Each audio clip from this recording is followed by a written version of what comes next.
Unlocking deep knee flexion might be the secret that has helped more than 200 of my athletes coming back from knee surgeries get back on the field with more confidence, more athleticism, and most importantly, zero re-injuries. This is one of the key differences between how I train my ACL athletes and how most PTs train theirs, and it's one of the big reasons, in my opinion, I've been able to have success with both high-level pros who have access to all the highest level resources and trainers in the world, as well as younger and recreational athletes who've been to 3 or 4 different PTs and still not seen the progress that they want to. The reason that I think this is so important is because training these deep ranges of motion, not just passively stretching them and doing mobility drills, seems to have a very positive impact on strengthening the actual joint itself, as well as the tendons, ligaments, and connective tissue inside that joint. And this is why I think it has played such a big role in helping my athletes preventing re-injury, because we're not just making their muscles stronger, but we're also making the actual joint stronger, more resilient, and more resistant to injury. Just as an example, one of the standards I have for my athletes coming back from ACL surgery is being able to squat 100% of their body weight on a slant board for 5 clean reps through a full range of motion. Now, some of you in the middle of an ACL recovery right now, or even maybe those of you who have had one years ago, may be sitting here and looking at that and saying, there's no way I could do something like that based off of how you feel right now. Let's just suspend your disbelief for a second in how we get there and imagine if you could somehow get to the point where we could do something like that and make it look easy. How much stronger do you think your knee would feel? How much more confidence do you think you would have in it? And that's why we do it. Now, the rest of this video is going to show you how we do it. So let's dive in. Most rehab professionals or even athletes trying to figure this thing out for themselves make one of 2 mistakes. They either don't train deep range of motion at all, they just do passive mobility drills and that's it, or they force it and try to make you do too much too soon because they don't know the right way to progress it. So in this video, I'm going to give you my full 3-step progression I use for all of my athletes coming back from knee surgery to get them from completely untrained, having never touched deep range of motion at all the way to loading these positions with confidence and hitting strength standards like the one we mentioned at the start of this video. And before you think this can't work for you because of whatever excuse you want to come up with,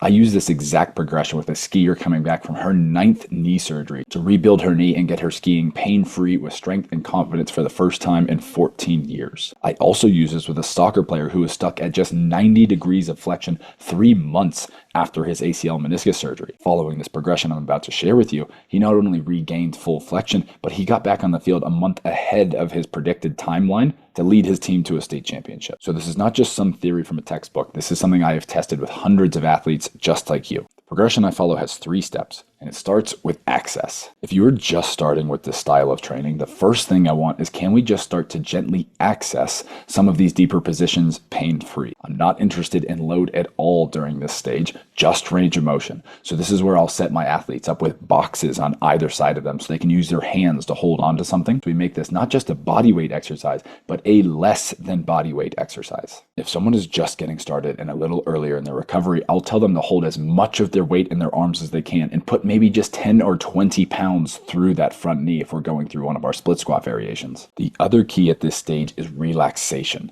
We're not forcing range of motion at any point in this stage, or really any stage for that matter, but especially for this one. I will use the key with my athletes to explore their end range of motion, just reaching forward as far as feels comfortable, pausing, exhaling in the bottom, pressing out with their hands, and repeat. You would be amazed by working with your body and not forcing anything, how quickly things can actually start to open up. And offloading your body weight with your hands and thinking about relaxing in that bottom position are keys to make that happen. Voodoo floss bands are another cheat code and something I highly recommend in this stage, something we use very often. So once we start to be able to gain access to these deeper ranges of motion, we want to start to challenge these positions a little bit more. We don't do that by forcing ourselves deeper into the position or adding crazy load. We do that with reps. See, pushing the range of motion or adding more weight both increase the amount of tension the joint is experiencing. But before increasing the amount of tension we are putting on the joint, we first want to increase the time under tension. This is probably the key step that people skip when trying to progress into these positions on their own. It's important to remember that we're talking about training the joint and connective tissue here.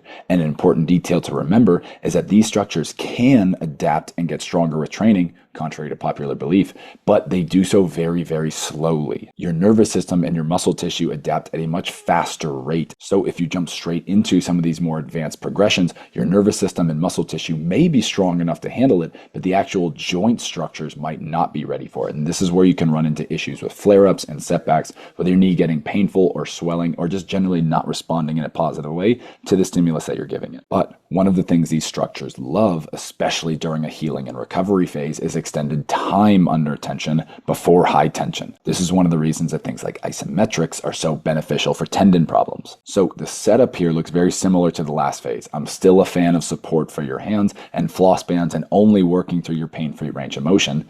Now we're just doing more of it. So instead of doing 5 or 6 long, slow reps with long pauses in the bottom, we might get up to 10, 15, or even 20 plus, depending on the exercise. I'm a big fan of partials here as well, where you do just half reps in this bottom range for higher reps, again, to be able to increase the time under tension these structures experience. This is where you go from really just being able to flirt with these end ranges of motion like we were doing in the last phase, and really starting to get more comfortable here and move through these deeper ranges of motion smoothly and with more confidence. One of my favorite final tests in this phase is the VMO 100. This is where you set up in the bottom of a deep squat with your heels elevated and do 100 straight half squats just in that bottom range of motion. It will absolutely torch your legs, but it shows me that you are absolutely ready to progress to the next level and start adding load. So the final stage is tension. This is where we finally start to prioritize the load and pressure we are putting into the joint itself because we know it's ready for it. Slow progressions are still very important here because, again, we're dealing with connective tissue, and just because your nervous system can produce the strength out of that position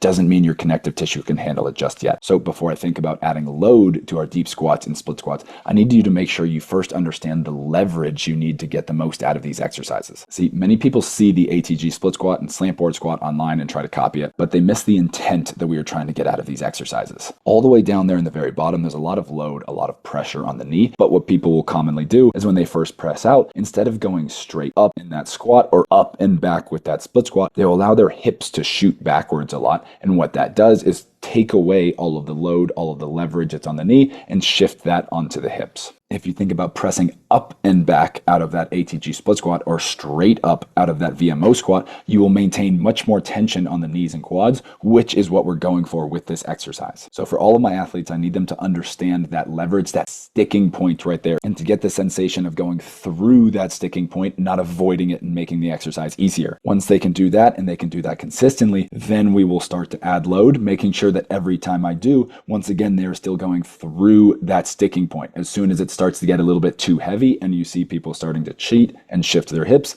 that's when we shut it down for that day. But by focusing on quality of movement and the tension we are creating on that exercise more than the weight that's in our hands or the load on the bar, you will progress much, much more quickly and build strength in the knee that is truly hard to match.